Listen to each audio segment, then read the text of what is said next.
Well, good afternoon. It is absolutely fabulous to be back here again with my friends. And Tom mentioned we've known each other for decades. Some of you may have heard the story. They say, what got you to run for office? And I had been 35 years old, had been an attorney, helped start some businesses, worked on Capitol Hill, always involved in local politics, but never thought I had what it took to run for office until this 21-year-old man out of college with no real experience in life decides he's going to run for local office. And I always said his faith in himself was not misplaced. He knew he could do so much for the community. And so when Tom ran for office as a 21-year-old, I decided to run. We both served together for 14 incredible years. And so what you've done, it's been a pleasure to see you emerge as such a strong leader, and at a time when leaders were so necessary. You could not have foreseen the challenges that this healthcare institution and countless others across the state would go to the crushing pressure of dealing with the pandemic and worry about your nurses and your doctors and your care providers and the staff, as well as the patients that came to your doors. And you've just risen to the occasion, and I've been in awe of what you've done. And we've been close allies through this, and I want to thank you and give you a special round of applause as leader of ECMC and everyone who's part of this incredible institution. We have also had amazing partners here in local government as well, and I want to recognize, I'll talk about Mark Poloncarz when I get to all the accomplishments of what Erie County has done, but to have leaders like Brian Higgins, who always said, what can we do to help? What resources can I bring from Washington? What do you need in terms of testing kits and vaccinations? All the resources. He was always our conduit to Washington for this area, and I want to thank Congressman Brian Higgins for decades of leadership, but particularly now more than ever when your community needs you most. Congressman Brian Higgins. We also have the majority leader of the New York State Assembly. That is a big title. For those of you who think this is just our local Crystal People-Stokes here in Western New York, she is a lioness. When she is in Albany, people say, whatever Crystal wants, Crystal gets, because she is a true champion for her community, but also statewide. Crystal's been a powerful leader, a strong woman inspiration to me as well, and also it happens to be her birthday, so let's acknowledge Crystal People-Stokes, majority leader, on her birthday. Senator Tim Kennedy, another person who we all know as Western New Yorkers, but also as a statewide leader. I also know that his name is known throughout this state as the leader of the Committee on Transportation. At a time when billions of dollars are coming out of Washington for infrastructure, he's become the most popular person in the state, and I look forward to working with him to deliver on many of your visions as well as the visions of Congressman Higgins, focus on our waterfront, focus on our projects that make a difference, as well as working with Crystal People-Stokes. And also the priorities of our mayor. Again, another incredible leader through this process. We've had many conversations about how we can work to keep our schools open and make sure our businesses stay open, and you have been an amazing champion. I want to thank Mayor Byron Brown for all you've done for this community for many years, and we are grateful for your service as well. Let's give him a round of applause. I am going to run through a story here that you're going to hear more about because I think it's quite incredible. Erie County's progress. And Mark Poloncarz and I had countless daily calls. We were on, we called the control room way back, and we were literally for probably 6-7 months straight daily calls managing the pandemic for upstate New York. And just recently, Western New York was the highest, had the highest rate of infection in the entire state of New York. This Thanksgiving surge, we saw it coming, but before others really saw how bad this could be, we had a leader who took strong action. And I want to thank County Executive Mark Poloncarz for putting in place a mask requirement just to keep people safe, and what a difference that has made, as well as other policies working in collaboration with us. We've had a dramatic decline in cases here in Western New York. The highest was 72.2 cases per 100,000, which is a more accurate way of gauging this than just saying the percentages. That's a very high percentage. Yesterday was 55.3 per 100,000 at a time when they're going up around the state. So I want to give you a round of applause, County Executive Poloncarz, for what you've done. And also we have partners in Washington. Thank God we have Joe Biden. He's been so responsive. He literally called me within minutes of his press conferences. I've got to hang up, my press conference is starting. I said, thank you, Mr. President. I know your heart is with us here in the state of New York, because he's been concerned, but he also wanted to offer all the resources of the federal government to help us here in the state of New York. And he offered immediately to send up teams of individuals, send up ambulances, more new testing sites, including sites in New York City where you see the images of long lines. And rapid tests will be sent to people in their own homes and made them available. So I want to thank him for all he has done. We're going to have 12 new mobile testing sites. We're going to be having, he also has our outstanding request for disaster medical assistance teams. We have them here in the Erie County Medical Center, as well as 200 more mobile testing sites, and helping our Veterans Administration with long-term space for our non-veterans as well. So it is a multifaceted, all the above approach, and I want to thank President Biden for literally calling and offering his support, as we've had many conversations with the White House as well. Let's talk about this winter surge. We've been predicting it back on November 26th, literally just under a month ago. I signed an emergency order because we saw what was coming literally when this variant, Omicron, which was literally named that day by the World Health Organization as being a challenging variant. And we saw the cases starting to spike in places like South Africa. I knew at that moment we needed to take immediate action to make sure that if we had the surge and the spread that was predicted, that we would have sufficient bed capacity. I've said countless times, it's not the number of people infected that keep me up at night, it's the number who end up in a hospital.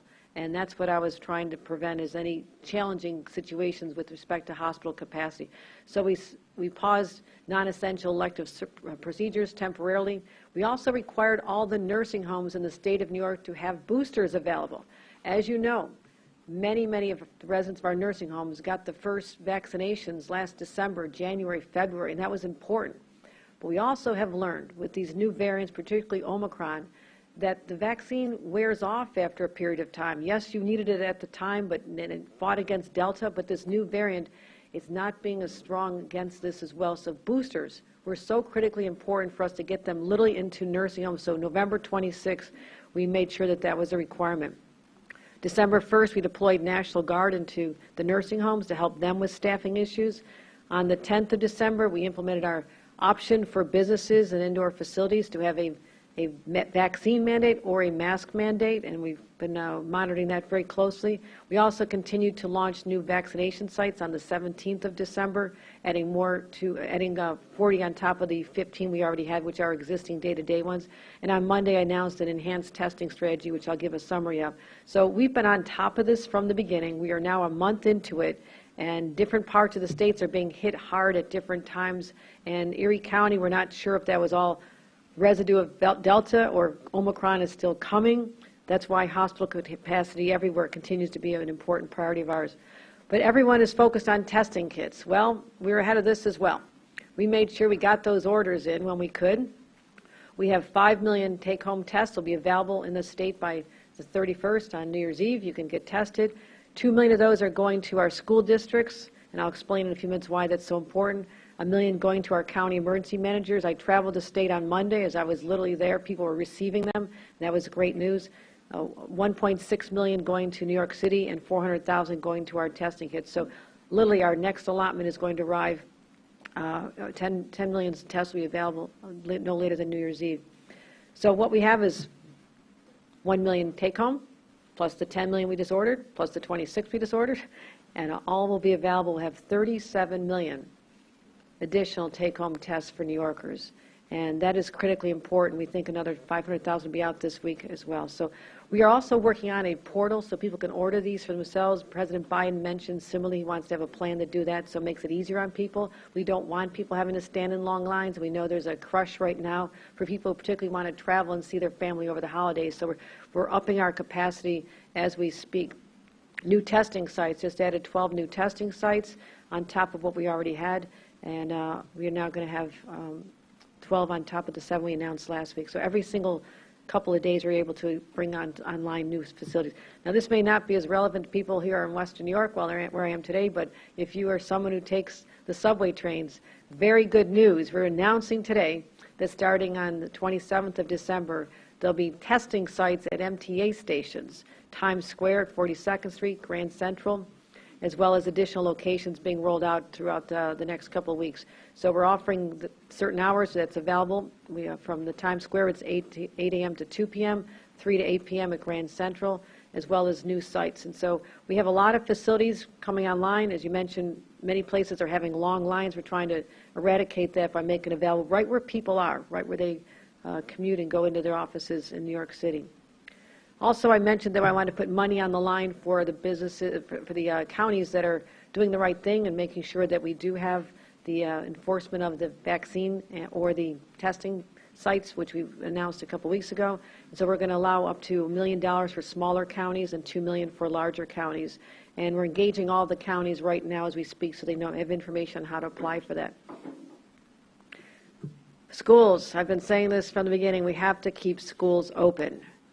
This is a challenge, and this is a variant that we didn't first see, but we're watching very closely the effect on schools, and even in New York City, which has a high infection rate now, the number of children affected is minuscule.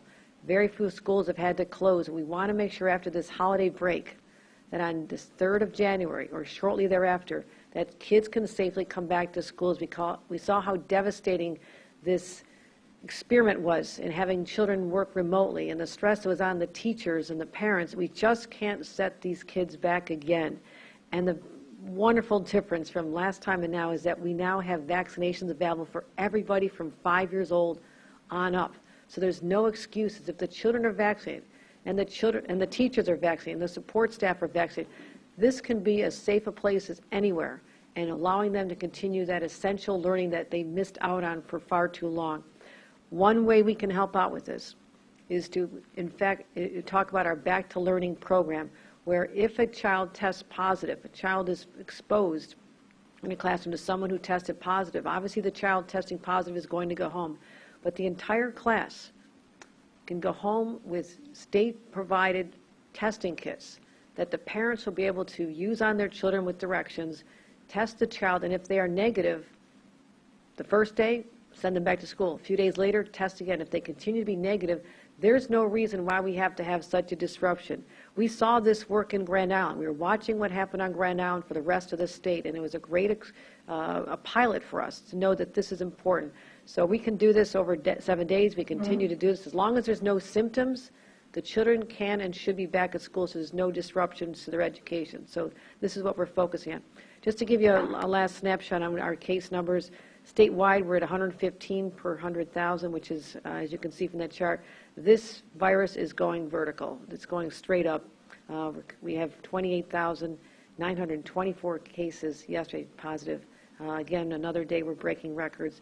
Not records we're happy about, but they're continuing. And our hospitalizations, you can see where we were last January and previous April when we hit that high. It's creeping up.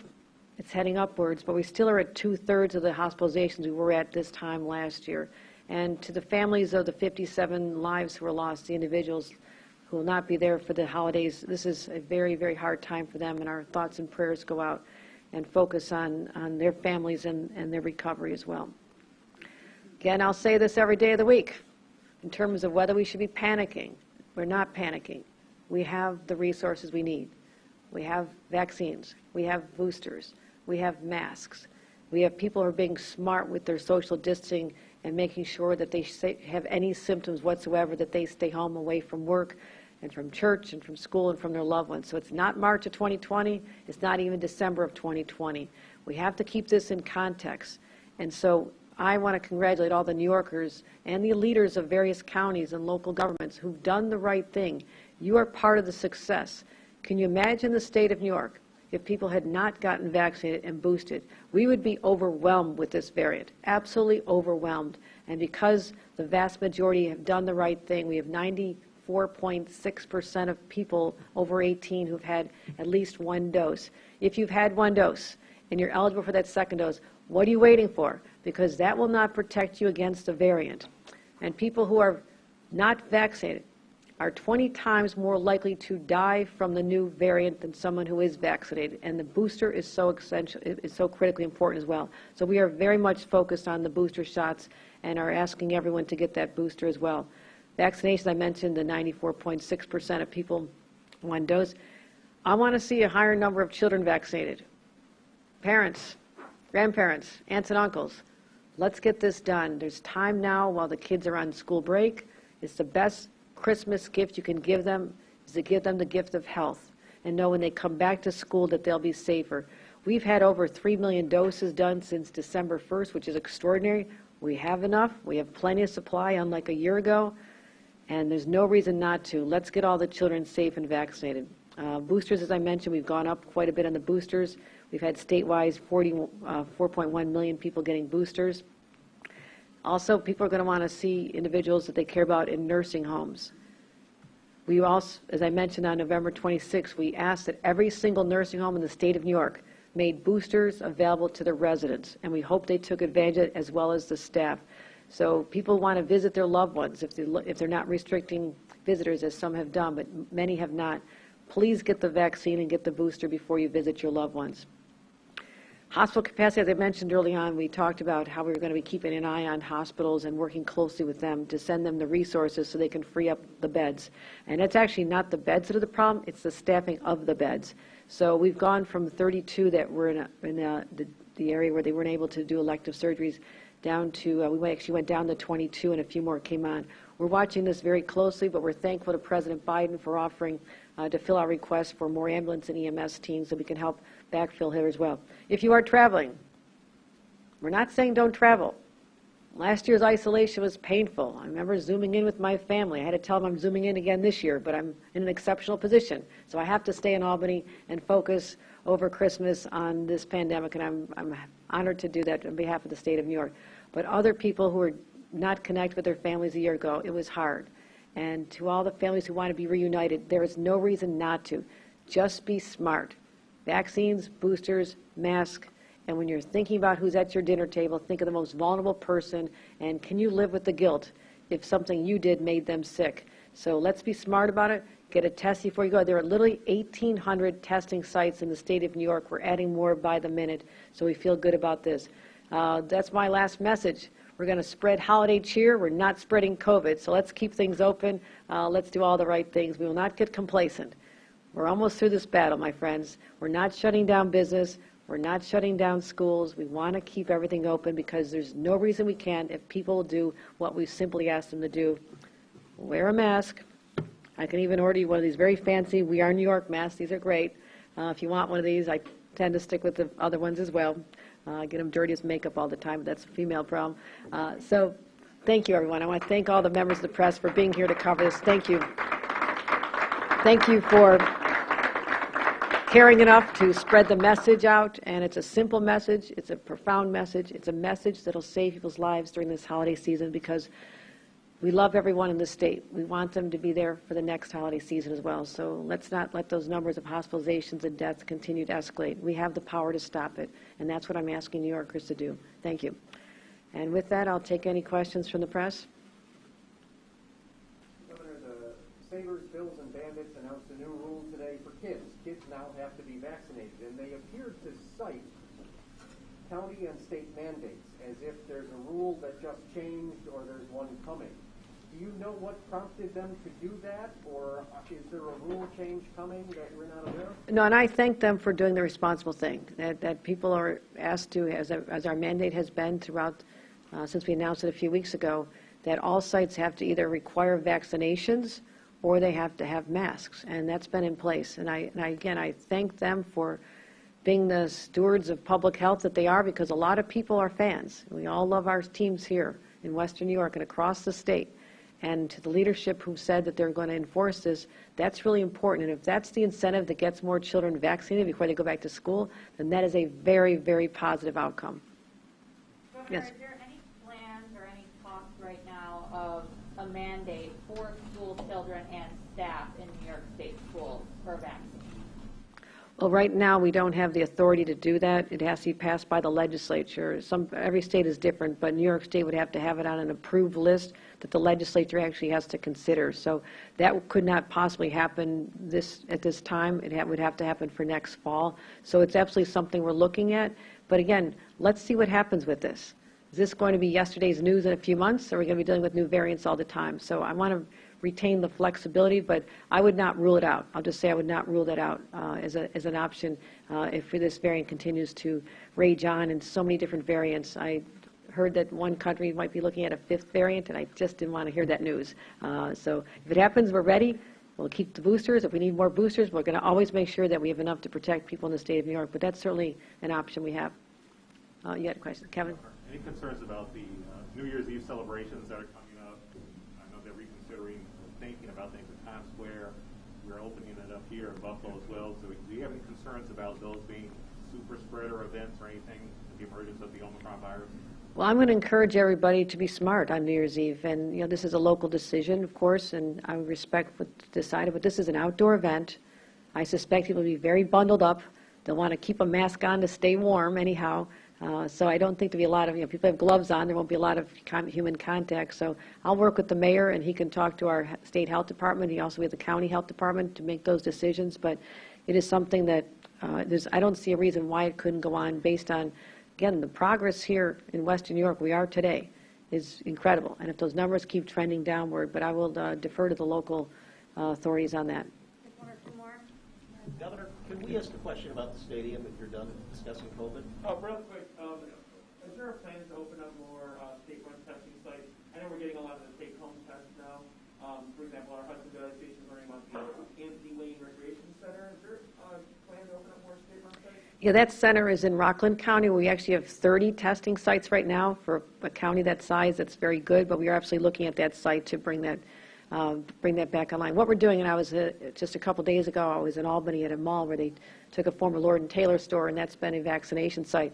That is also what we call a hybrid, where you can go certain days of the week to get vaccinated, other days of the week you can go get a test. So, as you know, there was not a high demand for tests before Omicron. There just wasn't. We were focusing from the early months of testing to shifting to vaccination and boosters because people weren't worried about tests. But luckily, we had the foresight here in the state of New York to order a huge supply, and they continue to keep coming in. So we should not see shortages of testing kits, and we're going to continue getting them out as many places as we can. Governor, I do have a quick question about the stadium, because again, this impacts taxpayers. Okay, was there another question on COVID? Okay. Okay, then we'll do that and we'll wrap up with you, Ron. So California recently said it would require boosters for healthcare workers. Is New York considering anything similar? Yes, we are considering that. And our healthcare mandate went into effect a few months ago that all healthcare workers be vaccinated. And I applaud the leadership of the healthcare organizations to ensure that that happened. We have about a 99% compliance, some places 97%. Same with nursing homes, protecting the most vulnerable. And so people who are just vaccinated this fall in order to comply with this, they're not eligible for booster shots yet. People vaccinated 6 months or longer ago are eligible. So there's that dynamic, but we'll be giving out regulations on this very shortly. So thank you. Last question goes to Ron. And Thank you. Yeah, again, this major issue here for Western New York. Number one, can you tell us who on your team is specifically negotiating this contract with the builders? And number two, on Monday, you had indicated that the Bills said they wanted it in Orchard Park. And you said, we'll go with it. That's good. We want to get this done. I don't want to lose this team. But again, what would you say to taxpayers, knowing that you're negotiating this right now? You said if they want to be in Orchard Park, that's fine.